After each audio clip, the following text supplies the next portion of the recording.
أكبر.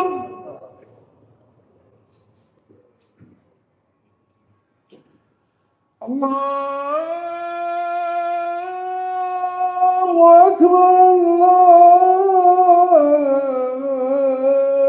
الله أكبر.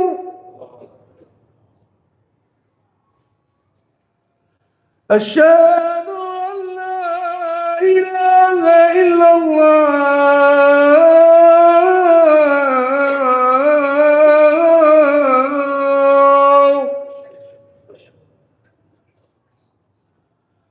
أشهد أن لا إله إلا الله.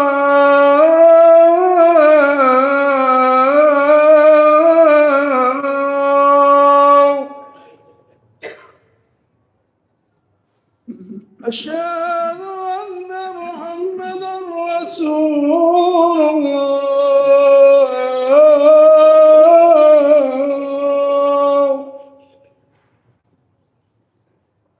أشهد أن محمدا رسول الله.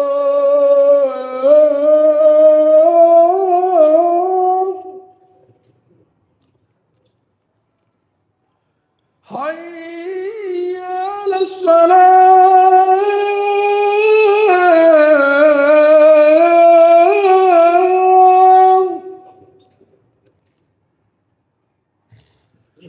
حي على الصلاة.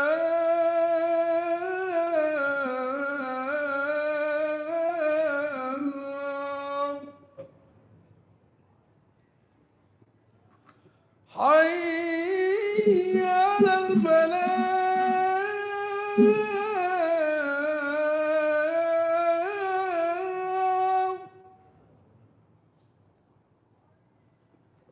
حي على الفلاح.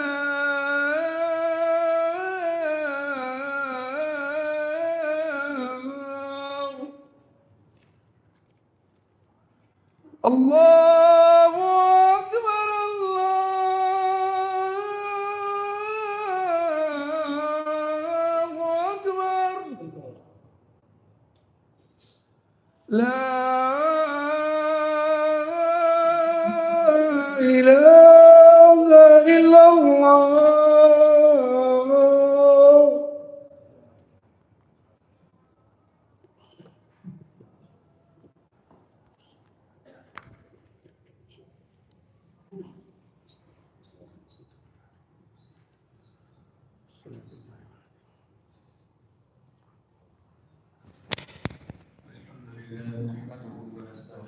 ونستغفره ونعوذ بالله من شرور أنفسنا ومن سيئات أعمالنا.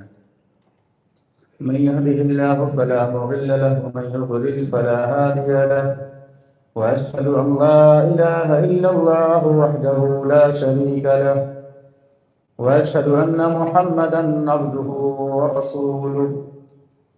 يا أيها الذين آمنوا اتقوا الله حق تقاته ولا تموتن إلا وأنتم مسلمون. يا أيها الناس اتقوا ربكم الذي خلقكم من نفس واحدة وخلق منها زوجها وبث منهما رجالا كثيرا ونساء. واتقوا الله الذي تساءلون به والأرحام إن الله كان عليكم رقيبا. يا أيها الذين آمنوا اتقوا الله وقولوا قولا سديدا يصلح لكم أعمالكم ويغفر لكم ذنوبكم. ومن يطع الله ورسوله فقد فاز فوزا عظيما. أما بعد فإن خير الحديث كتاب الله وخير الهدي هدي محمد صلى الله عليه وسلم. وشر الأمور محدثاتها وكل محدثة بدعة وكل بدعة ضلالة وكل ضلالة في النار. فقد قال الله تبارك وتعالى في كتابه المجيد والفرقان الحميد. أعوذ بالله من الشيطان الرجيم. بسم الله الرحمن الرحيم. واعبد ربك حتى يأتيك اليقين. وقال تعالى في موضع آخر: وإذ يرفع إبراهيم القواعد من البيت وإسماعيل ربنا تقبل منا إنك أنت السميع العليم. رب اشرح لي صدري ويسر لي أمري واحلل عقدة من لساني يفقهوا قولي رب زدني علما. سبحانك لا علم لنا إلا ما علمتنا إنك أنت العليم الحكيم. اللهم آت نفسي تقواها وزكها أنت خير من زكاها أنت وليها ومولاها. إن أريد إلا الإصلاح ما استطعت وما توفيقي إلا بالله. معزز و محترم حاضرین اجتماع، دینی اور اسلامی بھائیوں، نوجوانان اسلام، یقیناً ہم اور آپ اللہ رب العالمین کی بے پناہ رحمتوں میں، بے پناہ عنایتوں میں، برکتوں میں اور بخششوں میں زندگی گزار رہے ہیں۔ آج ماہ رمضان کا آخری جمعہ ہے اور ماہ رمضان کی 30ویں تاریخ ہے، آخری تاریخ ہے۔ اس اعتبار سے جو سچے اہل ایمان ہیں ان کے دلوں میں ایک طرف عید کی خوشیوں کا احساس ہے، دوسری طرف رمضان کے جانے کا غم ہے۔ ہم کو رمضان چھوڑ کر جانے والا ہے، یہ رمضان ہم سے رخصت ہو رہا ہے۔ آج ہم نے اس مہینے میں کتنی بڑی تعداد میں نمازوں میں شرکت کی، کتنی بڑی تعداد میں تراویح میں شرکت کی۔ الحمدللہ دل خوش ہو گیا۔ مسجدوں کے الگ الگ گوشوں میں ہم نے معتکفین کو دیکھا، 14 سال کے بچے، 18 سال کے بچے، 20 سال کے بچے جو ابھی نوخیز کلیوں کی مانند ہیں، روتے ہوئے تلاوت کرتے ہوئے پائے گئے۔ رب کریم ہم سب کی عبادتوں کو قبول۔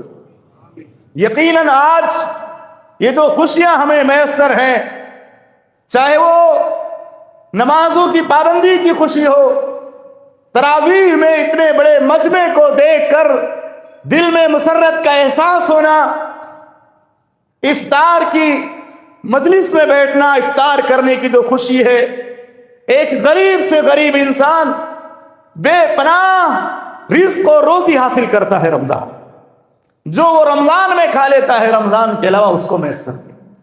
اللہ انتظام کرتا، اس کے بھی دسترخوان پہ کیلے، سیب اور اسی طرح سے امرود، انگور، یہ ساری نعمتیں آ جاتی ہیں۔ یہ کون کھلاتا ہے؟ رب العالمین کھلاتا ہے۔ تو ایک تو نمازوں کی خوشی، یہ بھی رخصت ہو جائے گی دھیمے دھیمے، لیکن اس میں ہماری آپ کی بھی کمزوری ہے۔ میں بھی بات دوبارہ بھی کہوں گا، کیونکہ نماز تو زندگی بھر کے لیے ہے، نماز زندگی میں کبھی معاف نہیں ہے۔ اور دوسری خوشی تراویح کی، کہ قیام اللیل کے نام پر جو نماز ہے ہم اس کو عشاء کے فوراً بعد ادا کرتے ہیں۔ کتنی خوشی ہوتی ہے، کتنی بڑی بڑی تعداد میں لوگ مسجدوں میں آ کے حاضر ہوتے ہیں۔ حفاظ کرام کو ایک ایک مہینہ، دو دو مہینہ ٹیسٹ کر کے منتخب کیا جاتا ہے، کس کی آواز اچھی ہے، کس کا حفظ اچھا ہے، کس کا انداز اچھا ہے۔ سلیکشن کا ایک زمانہ ہوتا ہے، اس کے بعد طے کیا جاتا ہے کہ کون قرآن مجید سنائے گا۔ اور سحری کی برکتیں بھی دھیمے دھیمے رخصت ہو جائیں گی۔ اتنی بڑی تعداد میں مسلمان سحری کھاتا ہے اور رات کے آخری پہر میں اٹھ کر کے فجر سے پہلے سحری کے وقت اللہ کی دی ہوئی رزق کو کھاتا ہے۔ یہ ساری کی ساری خوشیاں، یہ ساری کی ساری نعمتیں رمضان کے آنے سے ہمیں ملی، رمضان کے آنے سے ہمیں ملی ہیں۔ اور یہ عنقریب ماہ رمضان ہم سے رخصت ہونے والا ہے۔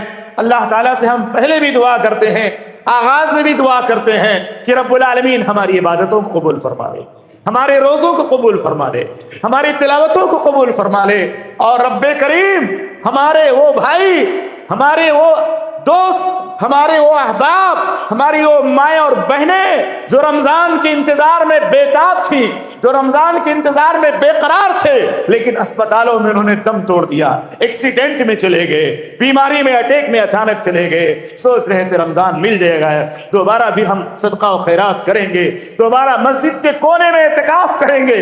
اللہ کا شکر ہے ہم ان سے زیادہ نعمتوں میں ہیں، ابھی اللہ نے ہماری زندگی باقی رکھی ہے، ہماری زندگی باقی رکھی ہے، ہمارے جسموں میں روح اور جان باقی ہے۔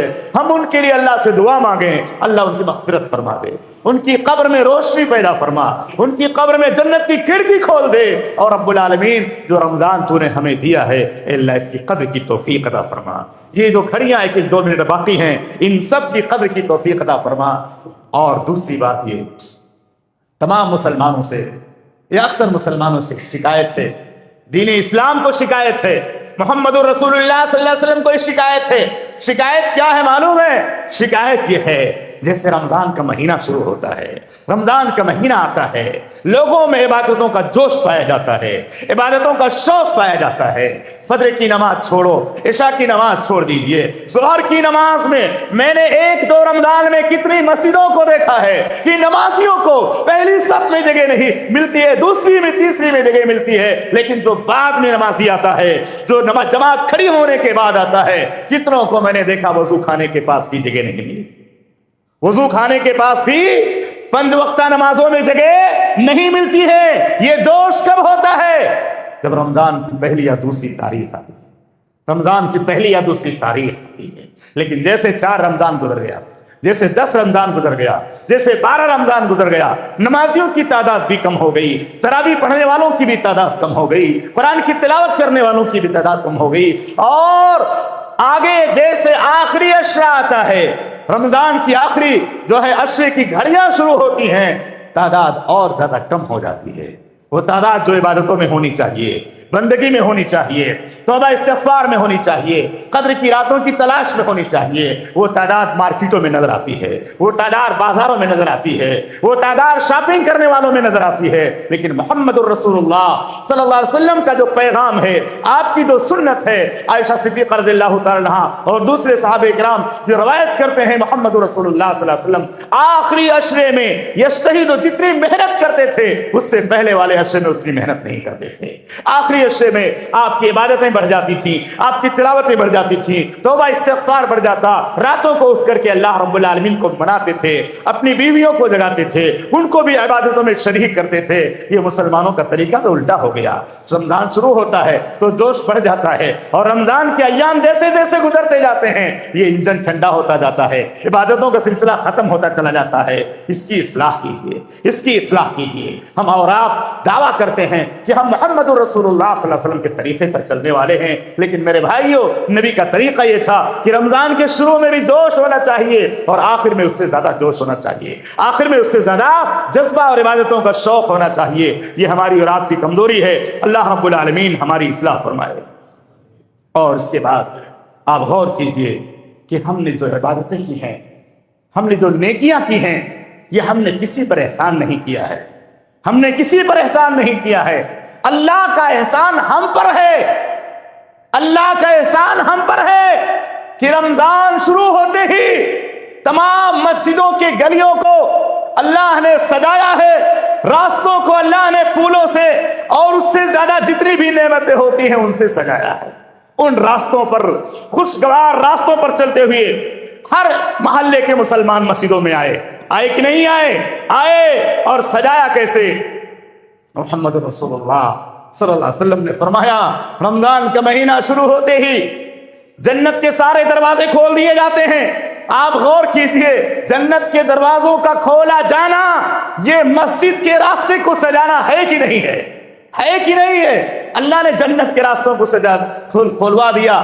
آپ کسی مہمان کے آنے پر اس کے راستے میں پھول بچھاتے ہو، اس کے راستے میں کلیاں بچھاتے ہو، اس کے راستے میں گل جو ہے پھولوں کی بارش کرتے ہو، اور کہتے ہو آ جاؤ، آپ کے لیے ہم نے راستوں کو سجایا ہوا ہے، آپ کے لیے ہم نے گلیوں کو سجایا ہوا ہے۔ میرے بھائیوں، سب اس سے کہیں زیادہ اچھے انداز میں رب العالمین نے اپنی تمام مسجدوں کی طرف جانے والے راستوں کو اپنے گنہگار بندوں کے لیے سجایا تھا، اور وہ سجا کر کے رب العالمین نے جہنم جہنم کے دروازوں کو بھی بند کروا دیا اور شیاطین کو بھی قید کر دیا کہ یہ سجے ہوئے راستوں پر چلنے کے لیے شیطان اگر ان کو کہیں بھٹکانا چاہے تو بھٹکا نہ سکے، ورنہ کبھی انسان دیکھتا ہے اچھا راستہ ہے، بہترین راستہ ہے، ہمارا میزبان ہمارا انتظار کر رہا ہے، ہم کسی کے مہمان ہیں، لیکن راستے میں دوسرا آدمی اچک لیتا ہے، آپ ادھر نہ جاؤ، آپ ادھر جاؤ، آپ ادھر نہ جاؤ، ادھر جاؤ۔ لیکن رب العالمین نے جنت کے دروازے کھلوائے، مسجدوں کے راستوں کو سجایا، اپنی توفیق سے رب العالمین نے ہمیں اپنے گھروں تک پہنچنے کے لیے شیاطین کو بھی قید کر دیا۔ یہ سارے انتظامات اللہ رب العالمین نے کیے۔ ان تمام انتظامات کے ذریعہ اتنی بڑی تعداد میں اللہ نے ہم کو اپنی مسجدوں میں جمع کیا، اتنی بڑی تعداد اللہ نے ہمیں مسجدوں میں جمع کیا۔ یہ ہمارا اللہ پر احسان نہیں ہے، بلکہ اللہ کا ہم پر احسان ہے، اللہ کا ہم پر احسان ہے۔ ورنہ کتنی تقریریں آپ نے سنی سال بھر میں، کتنی کانفرنسوں میں پروگرام ہوئے، کیسے کیسے خطبات دیے، لیکن یہ رمضان کی آمد سے آپ آئے ہیں، کسی کی تقریر سن کر کے نہیں آئے ہیں، کسی کا آواز سن کر مسجد میں نہیں آئے ہیں، یہ رمضان کی بہاریں لے کر آپ کو مسجد میں آئی ہیں، رب کی رحمتیں لے کر، رب العالمین کی رحمتیں لے کر کے آپ کو مسجدوں میں آئی ہیں۔ یہ مسجد میں آ جانا یہ اللہ کا احسان ہے کہ نہیں ہے؟ یہ اللہ کی نعمت ہے کہ نہیں ہے؟ بولو، اللہ کی نعمت کی ناقدری کرو گے تو اللہ نے کیا نتیجہ بیان فرمایا؟ لَإِن شَكَرْتُمْ لَأَزِيدَنَّكُمْ وَلَئِن كَفَرْتُمْ إِنَّ عَذَابِي لَشَدِيدٌ۔ میری نعمتوں کی شکر گزاری کرو گے تو میں مزید نعمتیں دیتا چلا جاؤں گا۔ وَلَئِن كَفَرْتُمْ إِنَّ عَذَابِي لَشَدِيدٌ، اور اگر میری نعمتوں کی ناشکری کرو گے تو میرا عذاب بہت سخت ہے۔ بھلا بتاؤ یہ ناشکری ہوگی کہ نہیں ہوگی؟ رمضان گزرنے کے بعد اگر ہماری عبادتیں ختم ہو گئیں، ہماری تلاوتیں ختم ہو گئیں، ہماری نیکیاں ختم ہو گئیں، ہم بدعمل ہو گئے، ہم بے ایمان ہو گئے، تو یقیناً یہ اللہ رب العالمین کے انعام کی ناشکری ہوگی۔ اور اللہ رب العالمین نے قانون بیان فرمایا ہے، ما يفعل الله بعذابكم ان شکرتم وآمنتم وكان الله شاکرا علیما۔ اللہ تم کو عذاب دے کر کیا کرے گا اگر تم اللہ رب العالمین کے شکر گزار بندے بن کر کے زندگی گزارو۔ اللہ تعالیٰ تم کو جنت الفردوس میں پہنچائے گا، نیکیوں کو قبول فرمائے گا۔ تو یہ اللہ کا احسان ہم پر ہے، اللہ کا انعام ہم پر ہے کہ کوئی طاقت ہم کو مسجد میں سال بھر نہیں لاتی، رمضان کی بہاریں لے کر چلی آتی۔ اب ہماری ذمہ داری بنتی ہے، یہ ہماری ذمہ داری بنتی ہے۔ اللہ نے ہم کو اپنے گھر تک پہنچایا، عبادت کی توفیق دی، روزوں کی توفیق دی، اب ہماری ذمہ داری بنتی ہے کہ ہم ان عبادات کی قبولیت کے لیے اللہ سے دعا مانگیں۔ غرور و گھمنڈ نہ کریں کہ ہم نے بہت نمازیں پڑھی، ہم نے اتنی بار قرآن ختم کیا، یہ سب ذکر نہ کریں کسی کے سامنے کہ ہم نے 5 مرتبہ قرآن کی تلاوت مکمل کی، ہم نے 10 مرتبہ قرآن کی تلاوت مکمل کی، ہم نے اعتکاف میں اتنا کیا۔ آپ نے کیا تو آپ اپنے لیے کر رہے تھے۔ من عمل صالحا فلنفسه، جس نے نیک عمل کیا اس کا فائدہ اس کو ملنے والا ہے۔ ومن اساء فعليها، اور جو برا کرے گا، گناہ کرے گا، اس کا وبال اس پر آنے والا ہے۔ تو میرے کہنے کا مقصد یہ ہے کہ اللہ سے اس کی قبولیت کے لیے دعا مانگو۔ ابراہیم اور اسماعیل علیہ السلام نے اللہ کے حکم سے خانہ کعبہ کی تعمیر کی، اور تعمیر جب کر رہے تھے اللہ سے دونوں رو رو کر کے، گڑگڑا کر کے دعائیں مانگ رہے تھے، ربنا تقبل منا انک انت السمیع العلیم۔ اے پروردگار، یہ گھر ہم تیرے حکم سے بنا رہے ہیں، تیری رضا جوئی کے لیے بنا رہے ہیں، تیری خوشنودی کے لیے بنا رہے ہیں، اللہ قبول فرما لے۔ اللہ نے کیسا قبول فرمایا؟ ابھی نیوز کھول کر دیکھیے، اس سال کی جو تعداد ہے دنیا کے کونے کونے سے معتمرین کی، رمضان میں عمرہ کرنے والوں کی، حیران رہ جائیں گے آپ۔ بہت بڑی تعداد پہنچی ہے حرم کے اندر، خوشگوار منظر ہے، ایمان افروز منظر ہے۔ یہ بڑی تعداد جو آئی ہے، کیسے آئی ہے معلوم ہے؟ وہی ابراہیم علیہ السلام کی دعا کا نتیجہ ہے۔ ابراہیم علیہ السلام نے دعا فرمائی تھی، اللہ اس گھر کی محبت دنیا کے لوگوں کے دلوں میں پیدا فرما، تمام اہل ایمان کے دلوں میں اس کی محبت پیدا فرما۔ انہوں نے دعا کی، اللہ نے قبول کیا۔ ہم بھی دعا کر لیں، اے اللہ ہماری نمازوں کو قبول فرما، ہمارے روزوں کو قبول فرما، ہماری تلاوتوں کو قبول فرما، ہمارے اعتکاف کو قبول فرما، ہماری تمام گناہوں کو درگزر فرما دے، معاف فرما دے۔ اللہ رب العالمین سے قبولیت کے لیے دعا مانگیں، اور یہ دعا بھی مانگیں کہ اللہ 1 مہینہ ہم نے جو عبادت کی ہے، ایک مہینہ جو ہم نے تلاوت کی ہے، ایک مہینہ جو ہم نے قرآن کی تراویح میں قرآن کی تلاوت سنی ہے، اے اللہ اس کی برکت سے ہمارے دلوں میں ایمان کی وہ طاقت پیدا فرما کہ شیطان جیسے آزاد ہوگا سب سے پہلے ہمارے نمازیوں پر حملہ کرے گا، ایک ایک نمازی کو کھینچ کر مسجد سے باہر لے جائے گا، ایک ایک نمازی کو کھینچ کر مسجد سے باہر لے جائے گا۔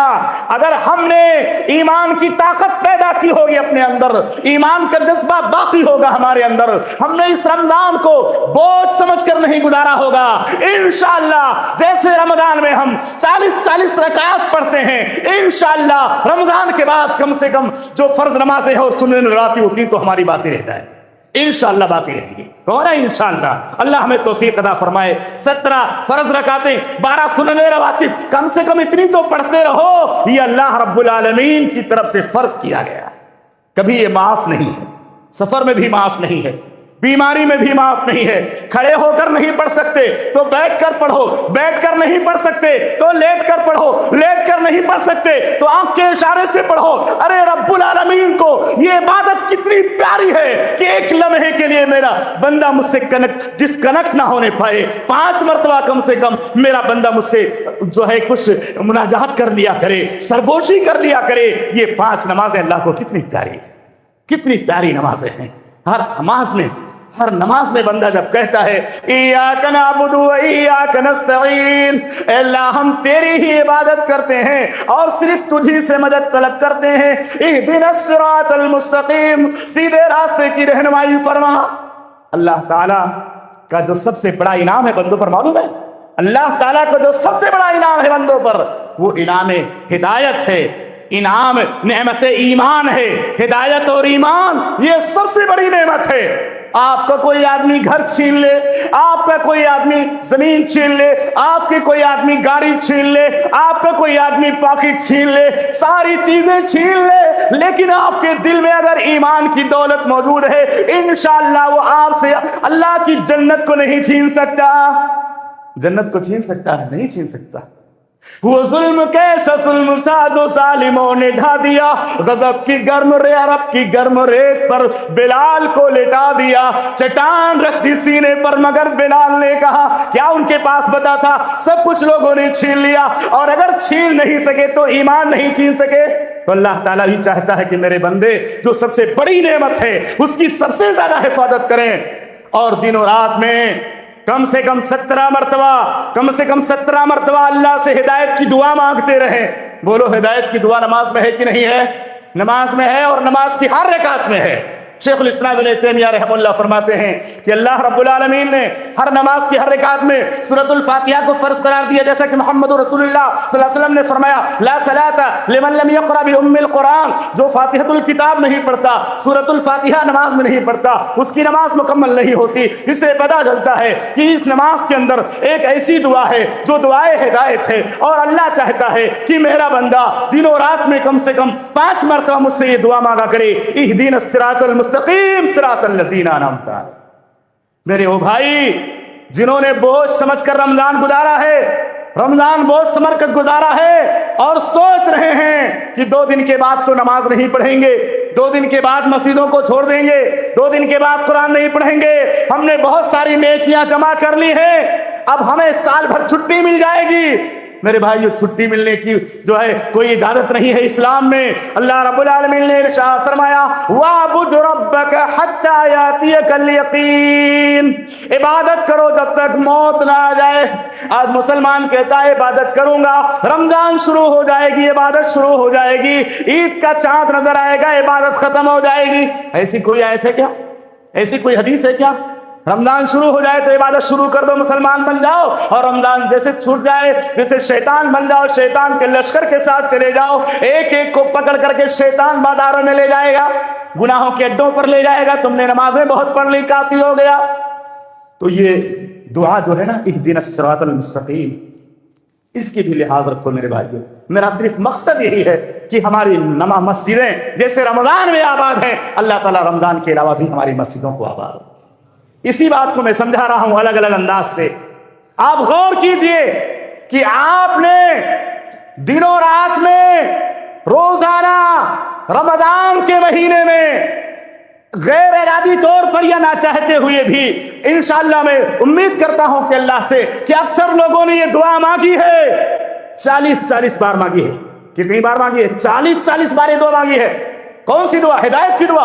اہدنا الصراط المستقیم صراط الذین انعمت علیہم غیر المغضوب علیہم ولا الضالین.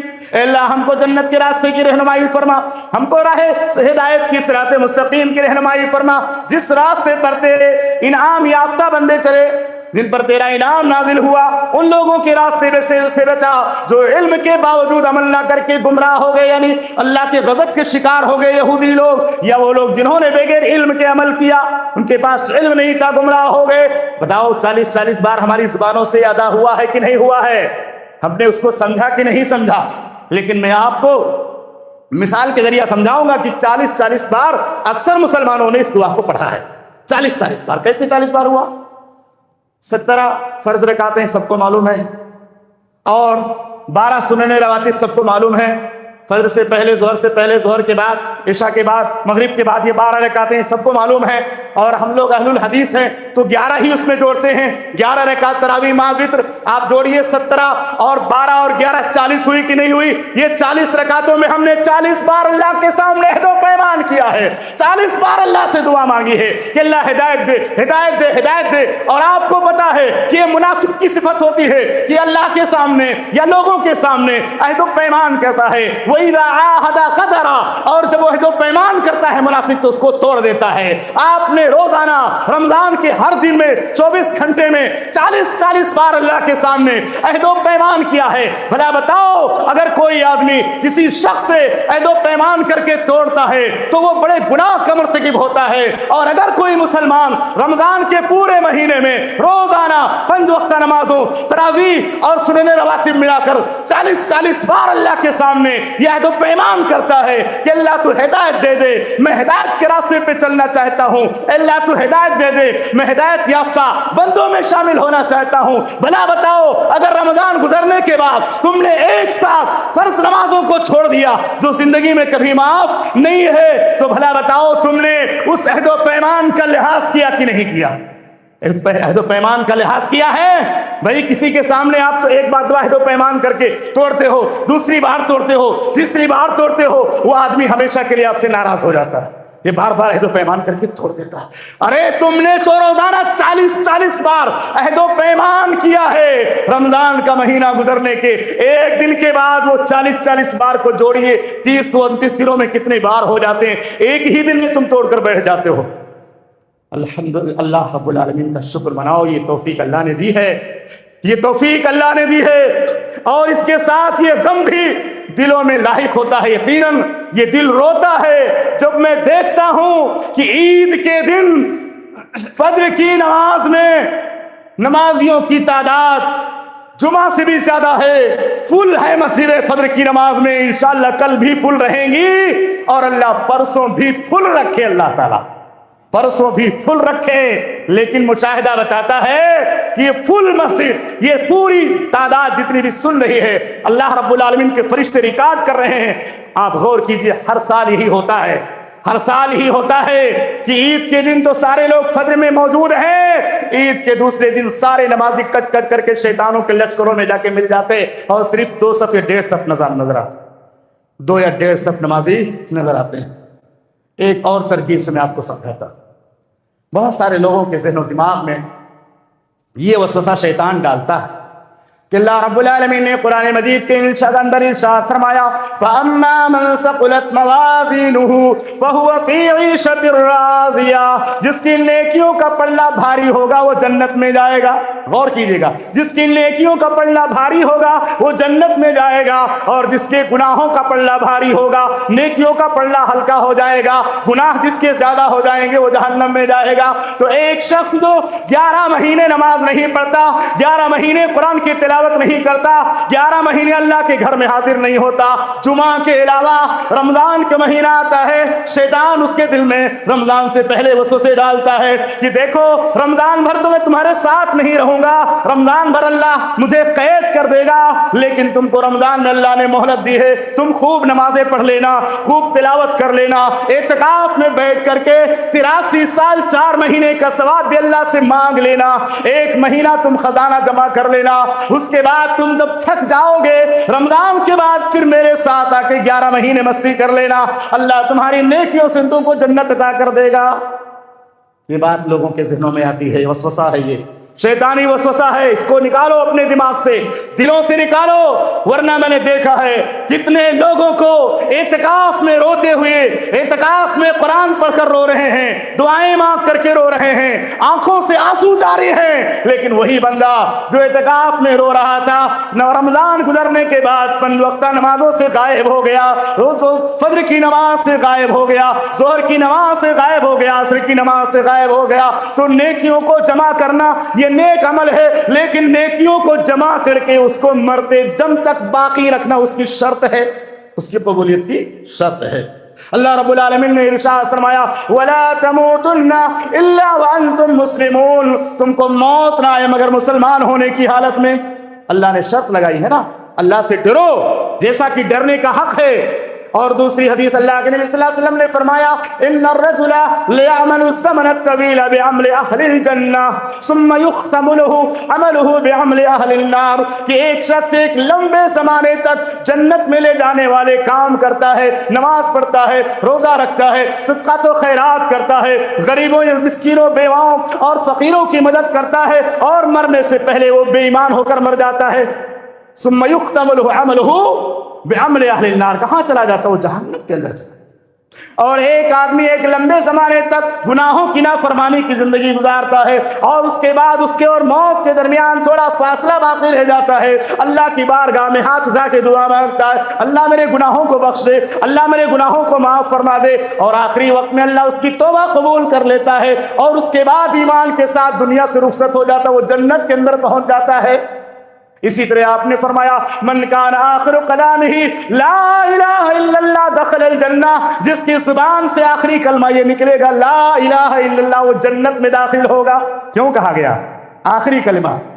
یہ اعمال کا دار و مدار خاتمے پر ہے، اعمال کا دار و مدار خاتمے پر ہے، اس لیے بوجھ مت سمجھو ان نمازوں کو، تراویح کی رکعات کو، اعتکاف میں بیٹھنے کو بوجھ مت سمجھو، اور یہ مت سمجھو خزانہ جمع ہو گیا، کیا پتا تم اسی شبہے میں اور اسی گمراہی میں زندگی گزارنے لگو رمضان کے بعد، کہ اس رمضان کے بعد پھر دوبارہ رمضان آئے گا، پھر توبہ کر لیں گے، پھر نیک بن جائیں گے، کیا پتا اس رمضان کے بعد دوبارہ زندگی میں رمضان نصیب نہ ہو، اس رمضان کے بعد دوبارہ ہم کو رمضان کے روزے نصیب نہ ہو، اس رمضان کے بعد دوبارہ رمضان کی تراویح ہمیں نصیب نہ ہو، کس کو پتا ہے؟ 1-2 دن کا تو کوئی ٹھکانہ نہیں ہے، 1-2 دن کا کوئی بھروسہ نہیں ہے، آدمی 1 سال کی گارنٹی کیسے دے سکتا ہے؟ اللہ رب العالمین نے ارشاد فرمایا کل نفس ذائقۃ الموت ولن یؤخر اللہ نفسا اذا جاء اجلها۔ اگر یہ خیال تمہارے دل میں آ رہا ہے کہ رمضان کی نیکیاں بہت ہو گئی، اب یہ ہماری نجات کے لیے کافی ہو جائیں گی، تو یاد رکھنا مرنے سے پہلے پہلے اگر تم نے توبہ نہ کی اور نیکیوں کی قبولیت کے اللہ سے دعائیں نہ مانگی اور مرتے دم تک نیکیوں کو قائم نہیں رکھا، باقی نہیں رکھا، تو تمہارے اعمال برباد ہو جائیں گے۔ اور اس سے پہلے تم نے کتنوں کے جنازے، نماز جنازے تم نے پڑھے، کتنوں کو قبرستان پہنچایا، اپنے سے محبوب، اپنے سے اپنے محبوبوں کو اور اپنے پیارے دوستوں کو، اپنے سے زیادہ تندرست لوگوں کو تم نے قبرستان پہنچایا ہے، پہنچایا کہ نہیں پہنچایا؟ وہ اسی انتظار میں تھے کہ رمضان ملے گا اور چلے گئے، کیا پتا تم بھی اسی انتظار میں رہو اور اگلے رمضان آنے سے پہلے تمہارے دوستوں کو قبر تک پہنچا دیں۔ یہ بات بھی یاد رکھیے گا، اگر نماز چھوڑنے کا شبہ دل میں آتا ہے تو یہ بات بھی یاد رکھیے گا کہ اعمال کی قبولیت کے لیے شرط ہے کہ عمل کو زندگی بھر جاری رکھا جائے، ایمان کے ساتھ عمل کے ساتھ انسان کی وفات ہو، ایمان اور حسن خاتمہ بھی ضروری ہے، مرنے کے ساتھ ساتھ حسن خاتمہ کی توفیق اللہ رب العالمین سے مانگنی چاہیے۔ ایک اور بات بیان کر کے میں اپنی بات کو سمیٹتا ہوں، وہ بات یہ ہے کہ آپ اس دنیا میں یہ عقیدہ رکھتے ہو، لوگوں سے کہتے ہو ارے لوگوں بد دعا سے بچو، لوگوں بد دعا سے بچو. اتقی دعوت المظلوم ان کان کافرا.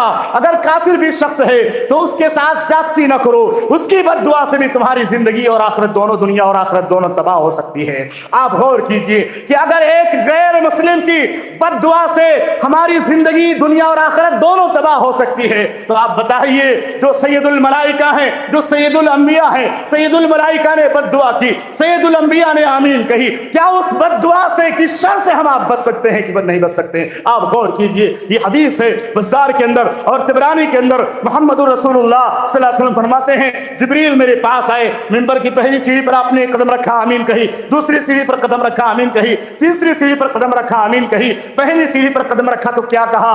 رغم انف امرئ، ایسے شخص کی ناک خاک آلود ہو، وہ اللہ کی رحمت سے دور ہو جس نے رمضان کا مہینہ پایا. من ادرک رمضان فلم یغفر له. یہ بد دعا کس نے دی ہے معلوم ہے؟ سید الملائکہ نے. تمام فرشتوں کے سردار جبریل امین سب جانتے ہیں، انہوں نے بد دعا دی ہے. جو رمضان کا مہینہ پائے اور اس کے باوجود اپنی بخشش نہ کرا سکے، بخشش کرا کر اللہ کی بارگاہ میں جنت کا مستحق نہ ہو جائے، اس کے لیے اللہ کی رحمت سے دوری ہو، اس کے باوجود اس کے بعد محمد رسول اللہ صلی اللہ علیہ وسلم نے اس بد دعا پر آمین کہی. میرے بھائیوں بھلا بتاؤ، دل پر ہاتھ رکھ کر کے بتاؤ، کہیں یہی بد دعا تو نہ ہوئی ہم کو لگ رہی ہے، یہی بد دعا تو ہم کو نہیں لگ رہی ہے کہ سال بھر سارے دشمن ہم پر حملہ کرتے ہیں، ہر طرف سے ہم ذلیل ہیں، ہر طرف سے ہم خوار ہیں. دنیا کے کسی بھی کونے میں گوشے میں مسلمانوں کی حالت کا جائزہ آپ لیجئے، کس طرح مسلمانوں کے ساتھ جو ہے ہر طرف سے طوفان ہے، ہر طرف سے شر ہے، ہر طرف سے فساد اور فتنہ ہے. ساری قومیں ہم پر ٹوٹ پڑی ہیں،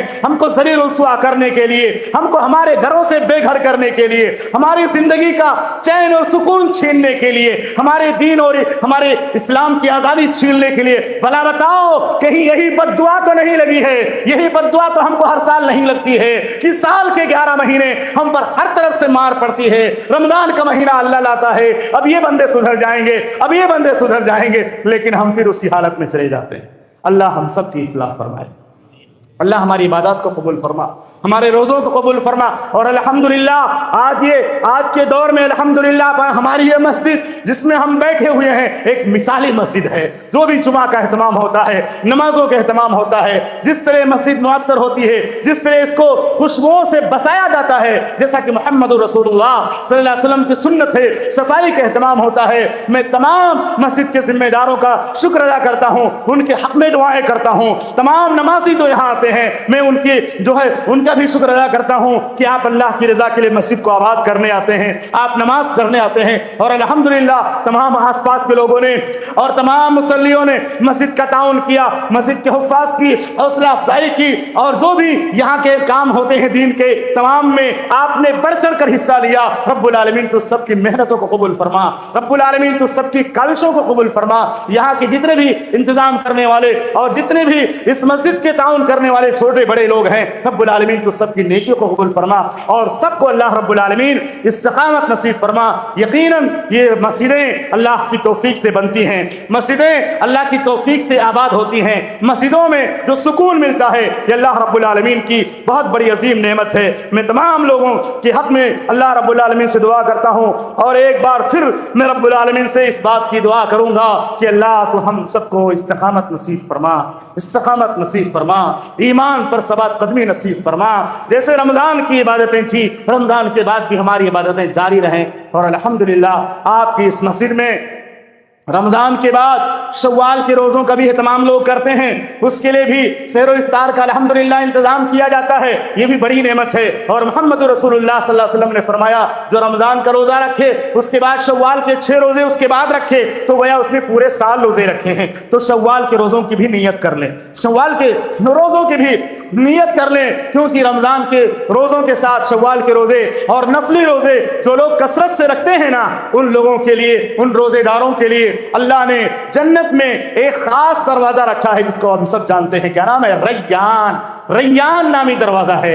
ریان سیرابی کے معنی میں ہے، ریان جو ہے سیراب کرنے کے معنی میں آتا ہے. کیسی کیسی نعمتیں اللہ تعالیٰ کھلائے گا. ایسے جنت کے اندر اور اسی طرح یہ بات بھی یاد رکھیں کہ عید الفطر کی نماز سے پہلے آپ کو صدقۃ الفطر ادا کرنا ہے۔ صدقۃ الفطر کس لیے ادا کیا جاتا ہے؟ تاکہ ہمارے روزوں میں جو کمی ہے، جو کوتاہی ہے، جو نقص ہے، جو عیب ہے، کچھ گناہ ہو گئے ہیں، کچھ نافرمانی کے کام ہو گئے ہیں، تو اللہ اس کو جو ہے معاف فرمائے، اور ہمارے ان غریب بھائیوں کی مدد اس کے ذریعہ ہوتی ہے، ان کے کھانے پینے کا انتظام ہو جاتا ہے۔ جو غریب ہیں، بیوہ ہیں، مسکین ہیں، یتیم ہیں، تو الحمدللہ جمعہ کے بعد یہاں بیت المال والے رہیں گے، آپ ان کو جو ہے اپنا صدقۃ الفطر دیں۔ 100 روپیہ، 150 روپیہ، 200 روپیہ، یہ 3 کیٹیگری بنائی گئی ہے۔ یہ اپنے حساب سے آپ جو بھی کھاتے ہیں، جو ہے گیہوں وغیرہ، چاول ہے، دال ہے، آپ 2.5 یا 2.25 کلو کے حساب سے آپ اس کو نکال دیں، اس کی رقم نکال کر کے جو ہے ایک آدمی کی طرف سے 2.5 کلو یا اس سے کچھ زیادہ جو ہوتا ہے اس کے حساب سے آپ نکال دیں، اور الحمدللہ انشاءاللہ شیخ کفایت اللہ سنابلی حفظہ اللہ عید کی نماز پڑھائیں گے، اور وہی انشاءاللہ خطبہ عید دیں گے،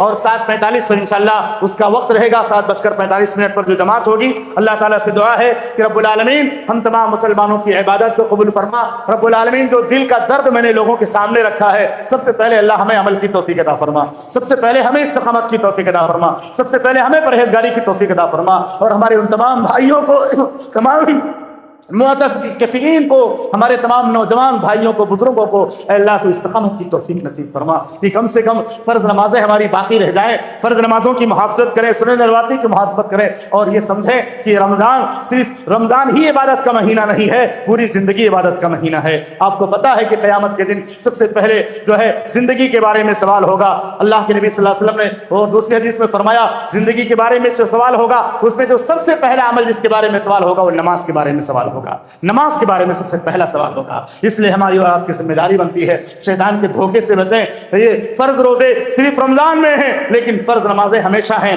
ہر مہینے میں ہیں، ہر دن میں ہیں، وہ کبھی معاف نہیں ہیں، یہ بات یاد رکھیں۔ اے کاش اللہ میری اس دعا میں اے اللہ قبولیت عطا فرما دے، اے اللہ میری دعا قبول فرما، اے اللہ میری زبان میں تاثیر پیدا فرما، میری اس گناہ زبان سے جو باتیں ادا ہو رہی ہیں اے اللہ دل کی گہرائیوں میں اس کو بٹھا دے، تاکہ ہم سب لوگ پوری زندگی تیری رضا جوئی اور تیری خوشنودی اور تیرے حبیب محمد رسول اللہ صلی اللہ علیہ وسلم کے طریقے کے مطابق زندگی گزارے۔ رب العالمین جو رمضان کے اس مہینے میں جو ہے عمرہ کرنے کی غرض سے گئے ہوئے ہیں اللہ تو تمام عمروں کو قبول فرما، تمام کے عمروں کو قبول فرما، طواف کو قبول فرما، دعاؤں کو قبول فرما، اور رب العالمین سب کو امن و سلامتی کے ساتھ واپس لا۔ آج ملک کے حالات یا دوسرے ملک کے حالات پیچیدہ ہیں، مشکل ہیں، اے اللہ تو سب کو امن و امان کے ساتھ اپنے گھروں میں پہنچا دے، اپنے گھروں والوں سے ملا دے۔ جو حج اور عمرہ کرنے کے بعد، عمرہ کی سعادت حاصل کرنے کے بعد جو لوگ آئیں امن و امان کے ساتھ اپنے گھروں میں آئیں، اللہ تو سب کی عبادت قبول فرما اور ہم سب کو ایمان کے ساتھ موت نصیب فرما، آمین۔ وآخر دعوانا الحمدللہ رب العالمین۔ بارک اللہ لنا ولکم فی القرآن العظیم ونفعنی وإیاکم بالآیات والذکر الحکیم، انہ تعالی جواد کریم ملک الرؤوف الرحیم۔